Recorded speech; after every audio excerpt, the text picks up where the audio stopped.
After the repairs from the last video, the chassis had now gone off for shot blasting and galvanising, and now it was back, and it looked absolutely incredible.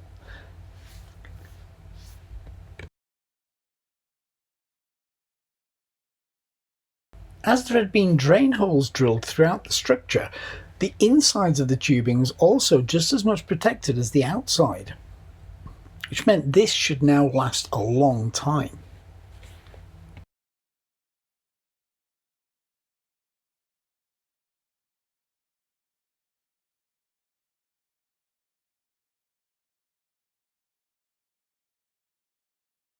Even the number that Gary had put on for identification purposes was showing through quite clearly. But, as with everything, something still needed to be touched up. This was mainly the runs from the galvanising process, the worst of which was on this particular piece of the chassis.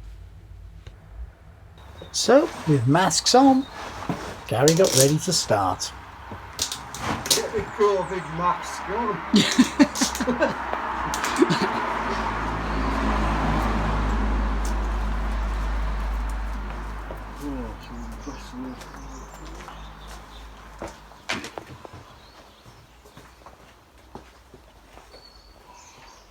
What do you want?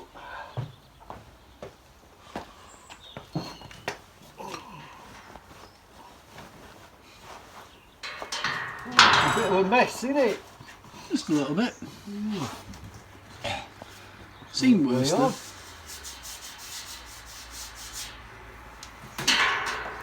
We'll be alright, really.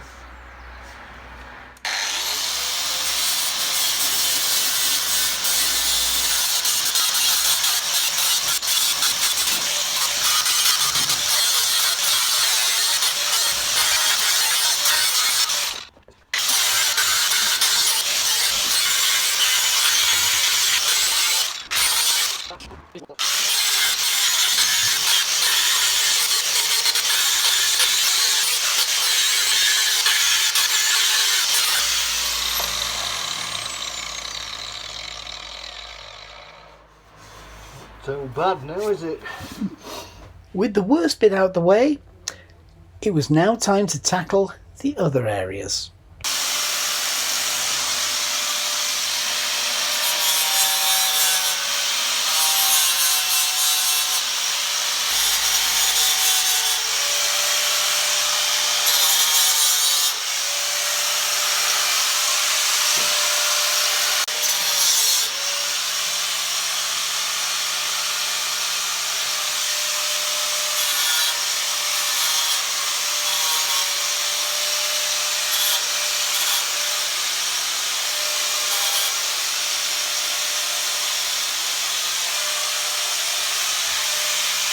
A week later, the etching primer had been put onto the chassis, so the nice silver colour that we saw the week before was now gone. The etching primer had started to react and was now at a point where paint could be applied to the chassis. But by the time it was ready to start painting, we were now in lockdown, so we couldn't actually video what was going on next. With the paint applied, the chassis was now back to its original black, but also now had the steering column reattached and the scuttle panels that lined the engine bay, stopping water ingress and other debris from the road whilst driving. The paint used is the same type used on boats, so there should be quite a lot of protection from corrosion, considering that also underneath there is all the galvanising as well. Rubber end stops had also been applied so that debris couldn't get into the chassis itself and start rotting it from the inside out, as had happened previously.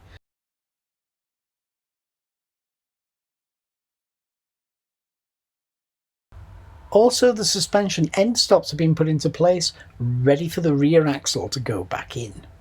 The old Spax shock absorbers were being replaced with some adjustable units that Gary had bought in, and he'd managed to build the two rear sections and one of the front shock absorber units. But one of the front units still needed to be assembled, and that's what Gary was going to do next. through look. Yeah. Should do. There you go. Right. Get them lined up so that's same. Right, next bit is right, I had a few problems over there with this.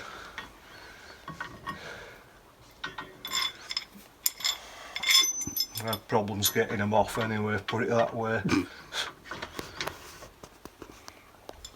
And spring compressors aren't exactly the easiest of things to use at the best of times. The good thing about these is they come in bits.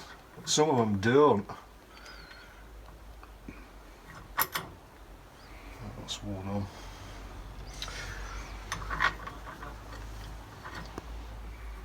And the really good thing about these is that one slides. Yeah.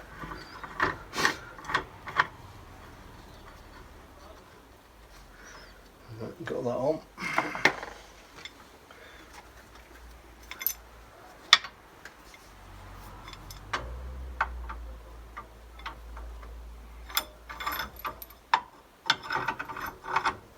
It's a damn sight easier with this thing on, doesn't it?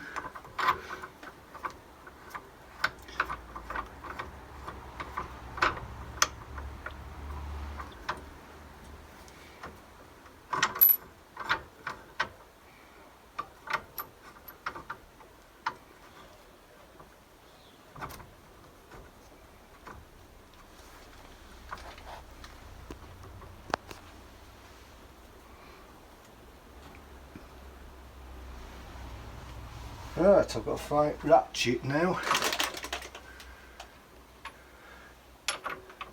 Yeah, we had that problem last time. I have to use adjustable spanner.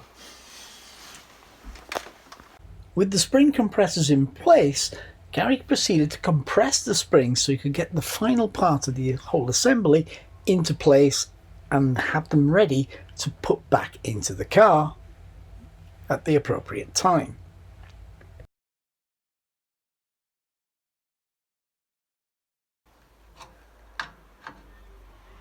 When I did Mercedes ones, I had them chained round milling machine in there.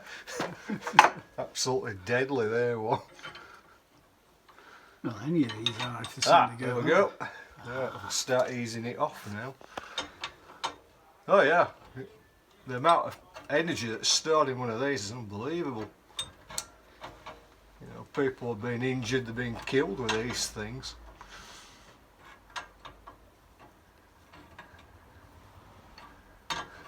Potential energy.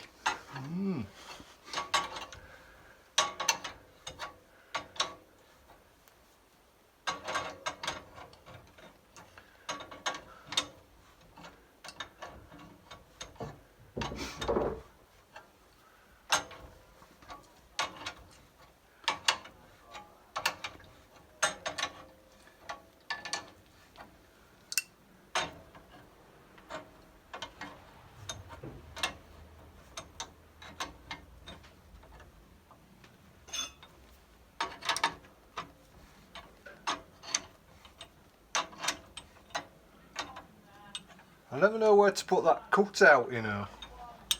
I think it's supposed to go back in it. I'm not sure, to be honest. No, I don't I think know so, to either. stop ingress of, or to minimise ingress of dirt and stuff like that. But Well, it's to get, I mean, you have to have it to get it on there, Oh, yeah. because it won't fit otherwise. There's no way of getting it on.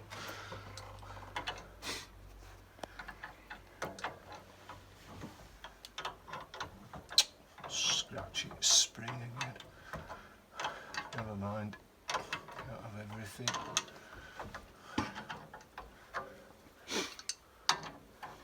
When I think about them first springs that I got off, that first time I ever did this type of work, were on a Spitfire yeah. in 80s. And you know, I had it on floor, up flags, so Yeah. they're getting scratched anyway.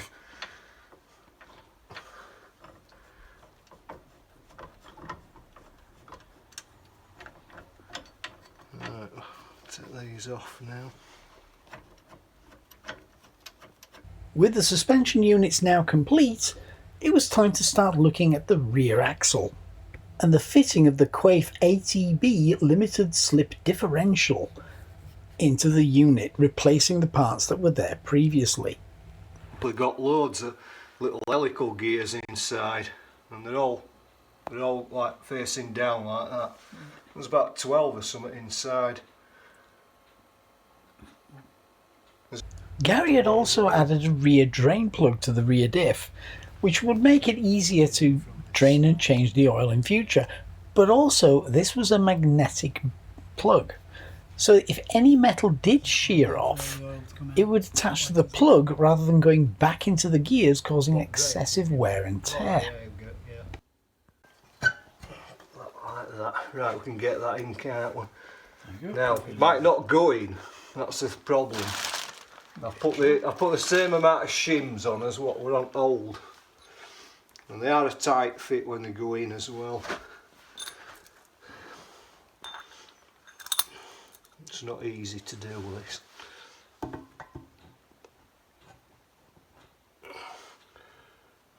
Looks like it's a bit. Oh, hang on, it's going. You just got to get it just Watch your damn fingers and all. It's going. It's going. Despite the initial optimism, it was going to need a little bit of gentle persuasion to actually get home. But even then, there could still be the occasional issue, which means it has to come back out and go back in again, as we shall see.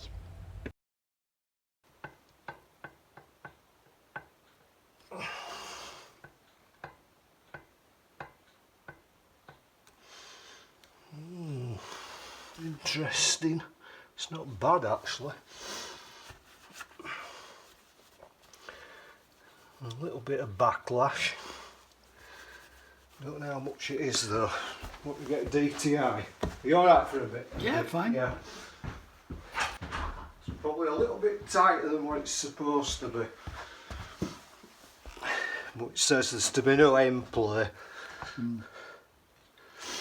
Right. Let's see if we can get this thing working.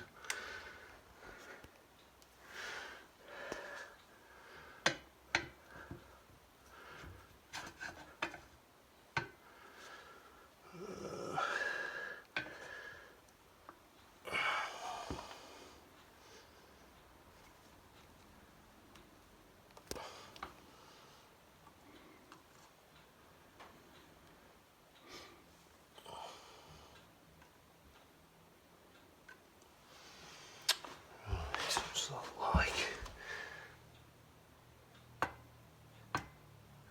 It's a bit more than it's supposed to be. 25 thou. I think it's supposed to be about 15. Yeah. Right, yeah, not sure what to do next. That's end float. Not end float, it's backlash, sorry. Yeah. End float's that way. Could it be that if that's bolted in? Yeah, gets it reduced? will make a difference, yeah, dead right there. So the ATB was bolted into place to see if the backlash was a little easier, and also to make sure we could actually turn it once it was all back home. If there were problems turning, then the whole thing would have to come out and some of the shims removed.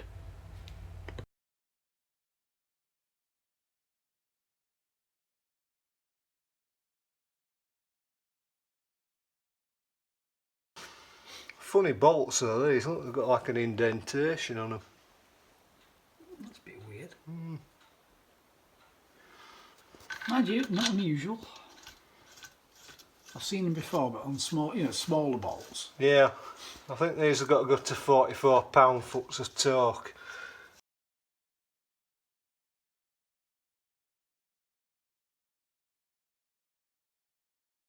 Well, this is no play. There's no backlash. There's no no. There's no rotation. Let's see if this will do out. Yeah, that's taking it. Right, so something's happening. I should have oiled it all before I put it in and all. Yeah. It'll probably loosen up.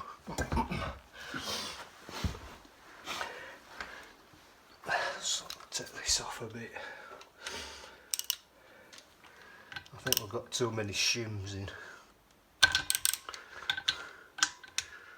Must be what's doing it.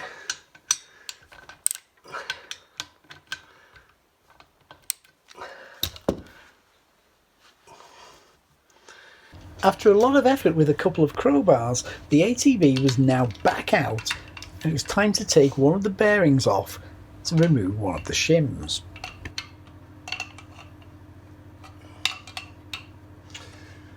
Let's see if I can get this off.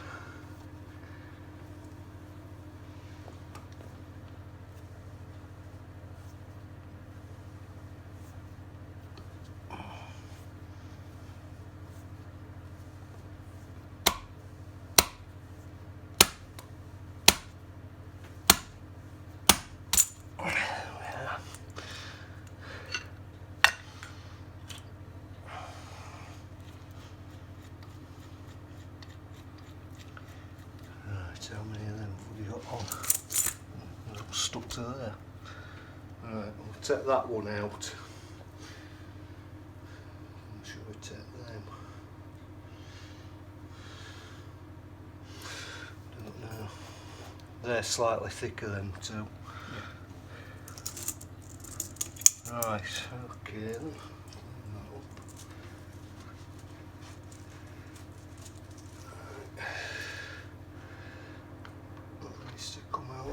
With the bearing being so awkward to get off, how on earth was it going to go back on? Well, we'll see this on the Great British Bake Off.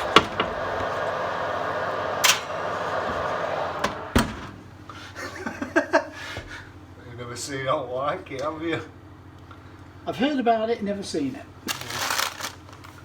Now it was time to use the vernier gauge to figure out which of the shims should be taken out.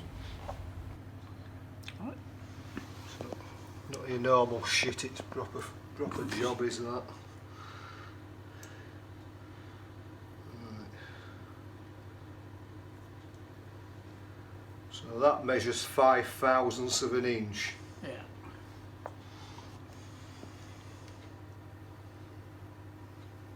That's 10 thou. And that's 20 thou. So what we'll do is we'll take that 5 thou out for now. Put this 30 thou back in.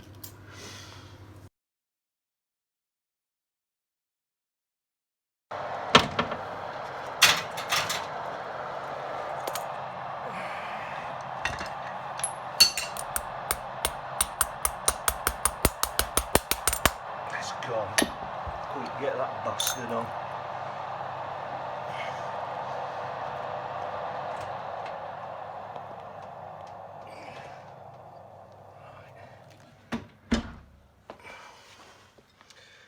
Get hot in a minute. You don't say. It's getting hot now. And if you don't hold it down, it'll try and creep up on itself.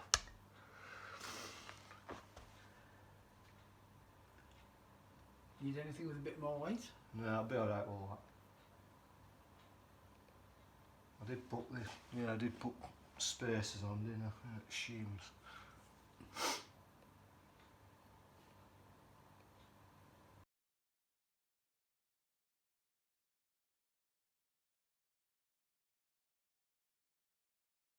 Make sure there's no just check there's no where's that? Yeah, pretty sure it's gone down. Probably just gonna have the same bloody bother again, aren't we? So that's that one. That's that one.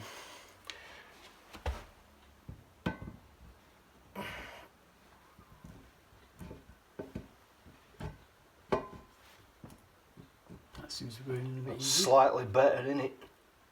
Trouble is, it throws it out one way or other, and then you have to swap them around. That's why it's going to come out so many bloody times.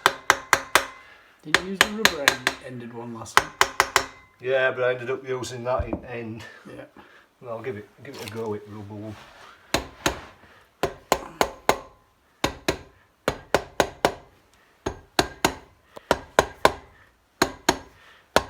Seems to want to go in that side a lot easier than that side for some reason.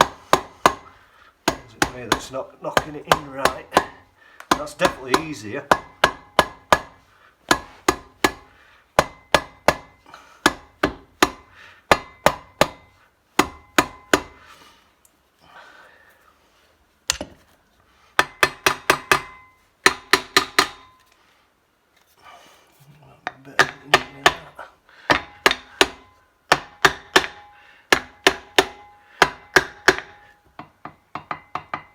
Still got a bit of play, that's good.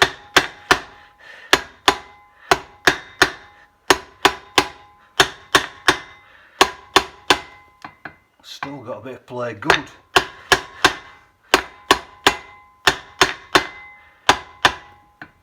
Good. Oh, that's lovely, I like that. Right, let's see if we can get these caps on. Number 2. I don't think we've got it all the way home yet. No, I'm quite a way off from that. Crack.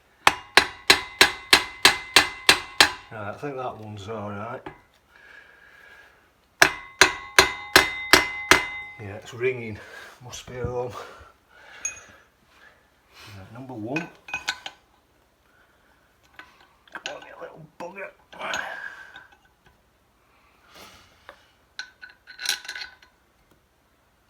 Oh, it's tight again.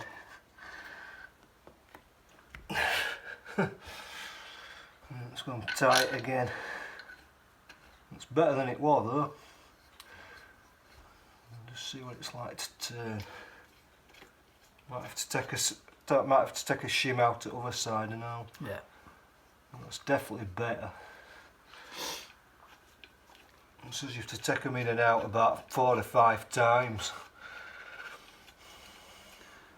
Oh well, worst things happen at sea. Oh yeah, that's what my dad said.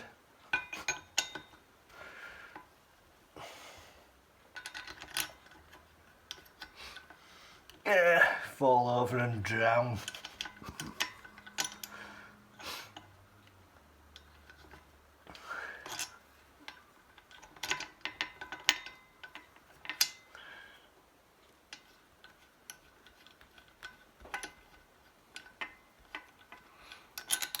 No, we're not there yet. Got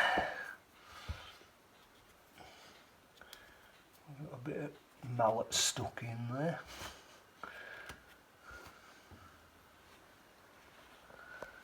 Who knows?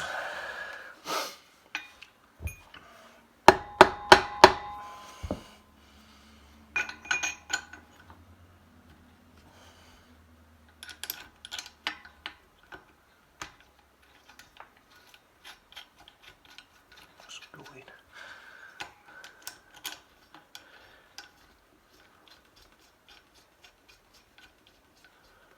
Just go in.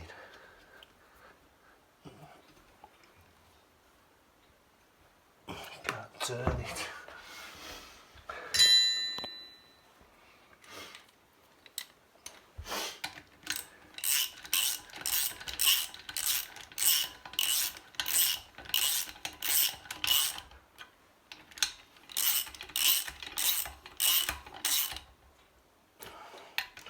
Yeah, probably have to take a shim out at the other side and all.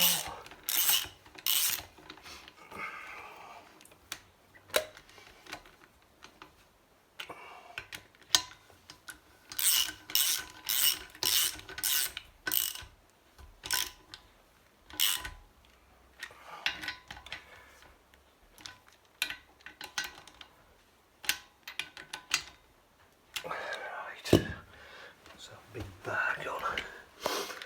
See what it's like now.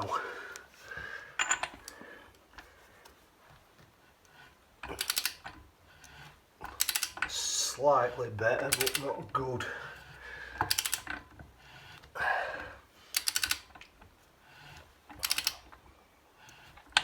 still too tight, unfortunately. So it's going to have to come out again.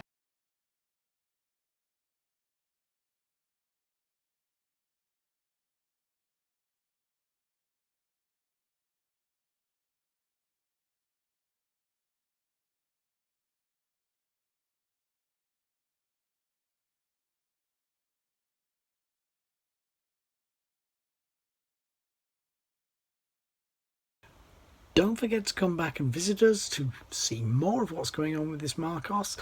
And remember, some of these videos are exclusive to Patreon. We are available on YouTube, of course, and on Twitter, Facebook, and we have our website. All the links for that are down below and are in the general description as well. Take care. See you soon.